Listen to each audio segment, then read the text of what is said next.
जम्मू काश्मीरच्या पूंछ जिल्ह्यातील बाफलियाज येथे एक जवान शहीद झाले। शहीद झालेल्या जवानाचे नाव गौतम कुमार आहे।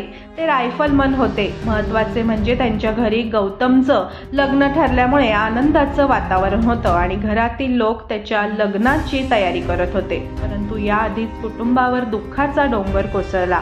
30 सप्टेंबर रोजी गौतमचे लग्न ठरले होते आणि 11 मार्चला त्यांचे लग्न होणार होते।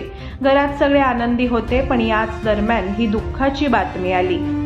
शहीद गौतम कुमार यांच्या भावाने त्यांच्याबद्दल माहिती दिली।